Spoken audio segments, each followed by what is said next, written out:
Ali Bongo Ondimba, né le 9 février 1959 à Brazzaville, est un homme d'État originaire du Gabon. Membre du Parti démocratique gabonais, PDG, il est président de la République de 2009 à 2023.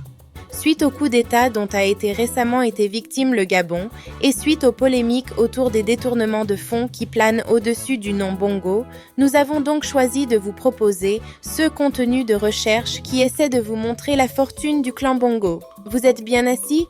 Allons-y!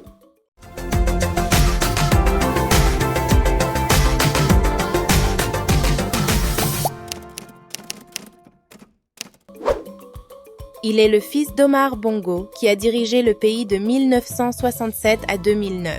Ali Bongo a occupé les postes de ministre des Affaires étrangères de 1989 à 1991, puis de ministre de la Défense de 1999 à 2009.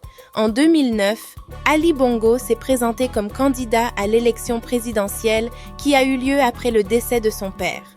Sa victoire a été entachée de soupçons de fraudes électorales. Il a été réélu dans des circonstances similaires en 2016, ce qui a provoqué une crise politique en raison du caractère particulièrement serré du scrutin. Pendant sa présidence, le Gabon a connu une instabilité ministérielle et en 2018, Ali Bongo a survécu à un grave accident vasculaire cérébral.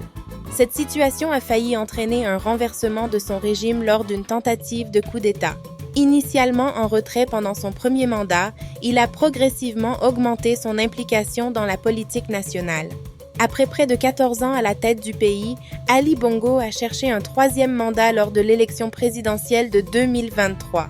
Cependant, les résultats de cette élection qui le déclaraient vainqueur et ont été contestés par l'opposition ont conduit à sa destitution par l'armée, mettant fin à 55 ans de règne de la dynastie Bongo. Pendant 56 années de pouvoir, la famille Bongo, notamment Omar Bongo, son fils Ali, et son petit-fils Noureddin, a accumulé une immense fortune au Gabon et à l'étranger. Des sommes importantes en espèces ont été découvertes chez le petit-fils Bongo et ont été exhibées comme un symbole par les auteurs du coup d'État. Le directeur de cabinet de Noureddin Bongo, Yann Ngoulou, a déclaré que ces fonds étaient destinés à des activités de campagne électorale. Des scènes similaires ont été enregistrées au domicile du chef de cabinet de la femme d'Ali Bongo. Actuellement, le clan Bongo fait face à des accusations de corruption et d'accaparement de richesses par le pouvoir en place. Selon les informations de la justice française, les acquisitions immobilières financées par Omar Bongo, qui a été au pouvoir de 1967 à 2009, pour son propre compte et celui de ses enfants, sont estimées à un minimum de 85 millions d'euros. Le journaliste Fabrice Arfi de Mediapart, qui a eu accès à des documents notariaux de la famille après le décès d'Omar Bongo en 2009, a révélé que la fortune du clan Bongo était estimée à 460 millions d'euros. Cette famille détient au moins 40 biens immobiliers en France, notamment dans des quartiers prestigieux de Paris et sur la Côte d'Azur, à Nice. Les achats de biens immobiliers en France et de voitures de luxe par Ali Bongo ont contribué à accroître cette fortune. En outre, une sous-commission d'enquête sénatoriale aux États-Unis avait signalé en 1999 l'existence de comptes détenus par Omar Bongo à la Citibank d'une valeur minimale de 130 millions de dollars.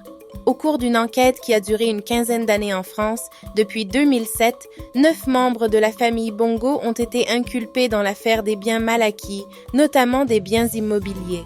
Depuis 2022, ils font face à des accusations de recel de détournement de fonds publics, de corruption active et passive et d'abus de biens sociaux. La Cour d'appel de Paris a conclu que cette fortune immense provient de fonds détournés du secteur public et de sommes considérables issues de la corruption de sociétés pétrolières, notamment Elf Aquitaine, qui a été condamnée par la justice en 2007 et est devenue Total Energies. Bien que les enquêtes menées par la justice française aient permis de révéler certains éléments concernant la fortune du clan Bongo, son étendue exacte reste en grande partie entourée de mystères.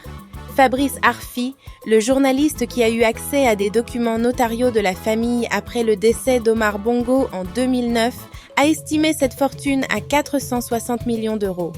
Plus récemment, le journal Le Canard enchaîné a mis en lumière Ali Bongo en révélant des projets de transformation d'un hôtel particulier de 4 674 mètres carrés.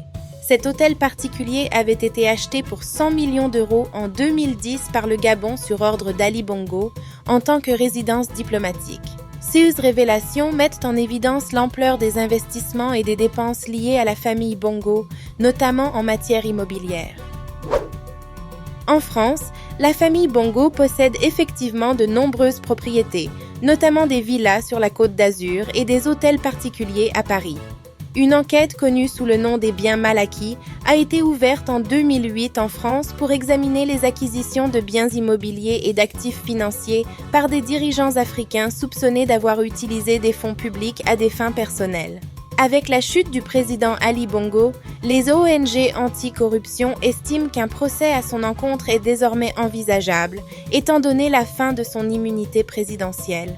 Au Gabon, le pays est dirigé par le général Brice Oligui Nguema pendant la période de transition.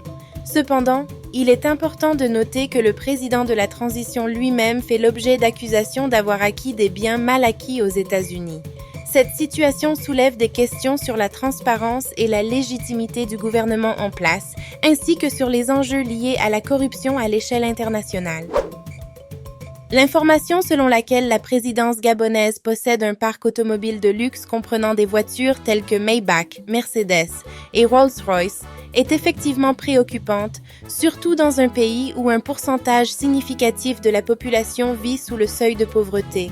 Les documents et témoignages obtenus par France 24 mettent en lumière l'ampleur des dépenses liées à l'achat de ces véhicules de luxe. Par exemple, un contrat d'achat de véhicules daté de janvier 2010, soit 4 mois après l'accession au pouvoir d'Ali Bongo, montre que la présidence a dépensé près de 14 982 000 euros pour l'acquisition de 29 véhicules de luxe, comprenant notamment 2 Maybach 62S, 2 Rolls-Royce Phantom et 2 Rolls-Royce Ghost.